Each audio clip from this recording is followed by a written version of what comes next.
प्रिय विद्यार्थियों, हमने क्लास 10 के अंदर पिछली बार इनडायरेक्ट के अंदर नाउन व प्रोनाउन से वाक्य शुरू था।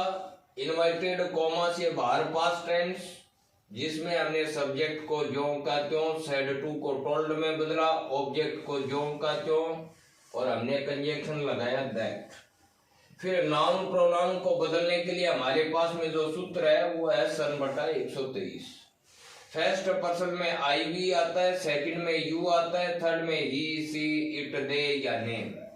एस का अर्थ सब्जेक्ट, ओ का अर्थ ऑब्जेक्ट और एन का अर्थ नो चेंज।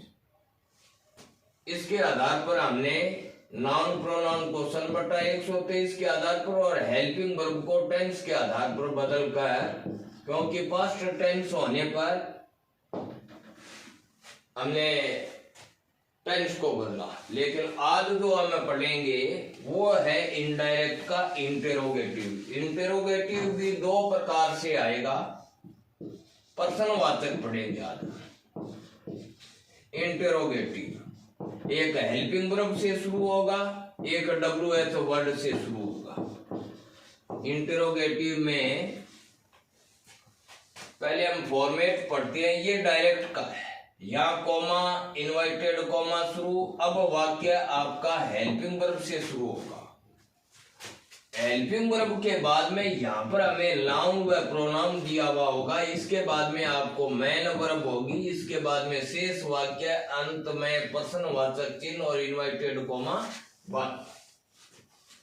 यहाँ में बाहर पास्ट टेंस ही दिया हुआ होगा। सेड टू, इनसे पहले है वो उस वाक्य का कर्ता है और इसके बाद है वो उस वाक्य का कर्म है। देखिए विद्यार्थियों, इसमें हमें शॉर्टली अर्धवार्षिक एग्जाम में आने के जो मुख्य है उनको शॉर्टली पढ़ रहे हैं, तो जितना आप इन पर विशेष ध्यान दीजिए। मेन एग्जाम से पहले हमें पुनः इनकी रिवीजन करेंगे। लेकिन इनको बदलने के लिए सब्जेक्ट को ज्यों का त्यों, पहले भी जब नाउन प्रोनाउन से शुरू था तो तब भी आपने सब्जेक्ट को ज्यों का त्यों, लेकिन हेल्पिंग वर्ब से शुरू हो जाए तो सेड टू बदलता है आस्कर में।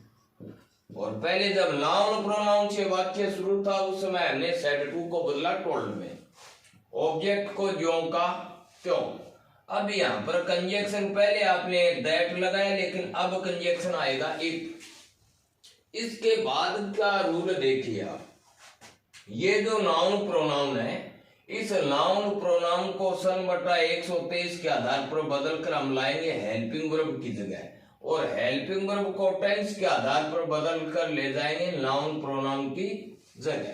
तो इफ के बाद यहाँ पर नाउन और प्रोनाउन आएगा, उसके बाद हेल्पिंग वर्ब, उसके बाद में शेष, लेकिन प्रश्नवाचक चिन्ह हट जाएगा, फुल स्टॉप। ये हमारा फॉर्मेट रहेगा। एक एग्जाम्पल के आधार पर मैं आपको बता रहा हूं। जैसे she said to me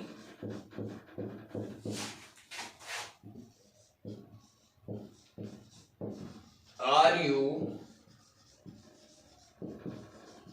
reading book, interrogative marks, inverted comma one. अब देखिए यह वाक्य इंटेरोगेटिव है। इनवर्टेड कॉमा के आरंभ में वाक्य हेल्पिंग वर्ब से शुरू है। सब्जेक्ट इस वाक्य का सी ज्यों का त्यों। सेड टू को आप किस में बदल दोगे? आस्कड में। क्यों बदला है हमने आस्कड में? क्योंकि इनवर्टेड कॉमा के आरंभ में वाक्य हेल्पिंग वर्ब से शुरू है। जब नाउन प्रोनाउन से शुरू था उस समय हमने सेड टू को टोल्ड में बदला, ऑब्जेक्ट को भी ज्यों का त्यों। यहां कॉमा और इनवर्टेड कॉमा को हटा दो, कंजंक्शन क्या लगाएंगे? इफ। यहां तक समझ में आ गया? सब्जेक्ट को ज्यों का त्यों, सेड टू को आस्कड, ऑब्जेक्ट को ज्यों का त्यों, कंजंक्शन इफ लगा दिया। अब हमें नाउन प्रोनाउन को बदलकर हेल्पिंग वर्ब की जगह, हेल्पिंग वर्ब को बदलकर नाउन प्रोनाउन की जगह, ये स्थान इनका चेंज होगा। लेकिन पहले नाउन प्रोनाउन को बदलिए। इनको बदलने के लिए हमारे पास में सूत्र है सन बटा 123। यू आपका कौन सा पर्सन है? सेकंड। किस में बदलोगे आप? ऑब्जेक्ट यानी कर्म में। सब्जेक्ट सेड टू से पहले सब्जेक्ट और सेड टू के बाद ऑब्जेक्ट, तो इनका क्रम है मी। यू अपने परिवार का पहला है, इनका एक प्रोनाउन फैमिली होता है जो मेरा पहले लिखाया हुआ है। जैसे आई का परिवार आई माई मी होता है, वी का परिवार वी आवर अस होता है, यू का परिवार यू योर यू होता है, ही का परिवार ही हिज हिम होता है, और सी का परिवार सी हर हर होता है, और दे का परिवार दे देयर देम होता है। तो यू ऑब्जेक्ट में बदलेंगे, ऑब्जेक्ट मी है लेकिन यू अपने परिवार का पहला है, तो मी का भी पहला। मी किसका है? आई का, आई माई मी। यू पहला है तो मी का पहला हमने क्या रख दिया? आई। हेल्पिंग वर्ब क्या दी हुई है? आर। इधर एम को किस में बदलेंगे? वाज वर्ब में। आई के साथ क्या गया? वाज। रीडिंग का क्या रख दो? रीडिंग। और बुक का क्या रख दिया? बुक। प्रश्नवाचक चिन्ह को हटा दो और अंत में क्या लगा दो? Full stop. She asked me if I was reading book.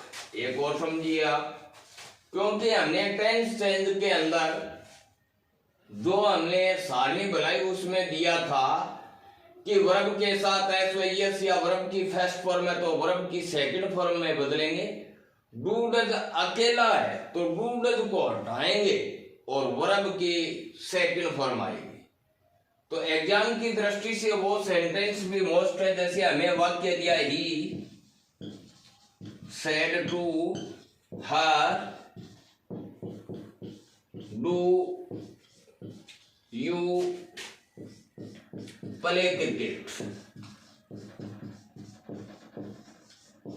ये प्रश्नवाचक चिन्ह इन्वर्टेड कॉमा पर। एग्जाम की दृष्टि से ऐसा सेंटेंस मोस्ट माना है मैंने। सब्जेक्ट इस वाक्य का ही है, ज्यों का त्यों। सेड टू को किस में बदल दो? आजकल में। क्यों? क्योंकि इन्वर्टेड कॉमा के हर में वाक्य हेल्पिंग वर्ब से शुरू है, इसलिए हमने क्या रख दिया? आजकल। ऑब्जेक्ट इसका कौन है? हर। ज्यों का त्यों। कंजक्शन क्या लगा दिया? एक। पहले यू को बदल कर लाओ। यहाँ यू कौन सा पर्सन है? सेकंड। किस में बदलोगे? ऑब्जेक्ट में। कौन है इसका ऑब्जेक्ट? हर। यू अपने परिवार का पहला है तो हर सी। सी हर हर, तो यहां क्या रख दिया? लेकिन डू अकेला है। अब इसमें आप प्रश्न कर सकते हैं सर बिना अकेले और बिना अकेले में हमें कैसे पता चलेगा? जब नाउन प्रोनाउन के बाद नोट होगा तब हम अकेला नहीं मानेंगे। डू करता नोट या डज करता नोट है तो डिड नोट में चेंज हो जाता है, लेकिन नोट नहीं है उस समय आप अकेला मानोगे। यहाँ स्टार्ट में डोंट या डू नॉट आ जाए तो इंपरेटिव होता है, तो ये डू अकेला नाउन प्रोनाउन के बाद नोट नहीं है तो अकेला मानोगे। लेकिन ये हटने के पीछे इसकी शर्त ये है कि हटने के बाद आप जो भी आगे वर्ब है उस वर्ब की सेकंड फॉर्म का प्रयोग करोगे। इसमें वर्ब है प्ले और प्ले की सेकंड फॉर्म हो गई प्लेट, और क्रिकेट का क्या रख दिया? क्रिकेट। प्रश्नवाचक चिन्ह को हटा दो और अंत में फुल स्टॉप। ये मैंने आज इंटरोगेटिव में आपको हेल्पिंग वर्ब से शुरू होने वाला बताया। कल WH और साथ में इंपरेटिव, एक्सक्लेमेटरी, ऑप्टेटिव, इस प्रकार आगे बढ़ते रहेंगे। आज के लिए बस इतना ही। धन्यवाद।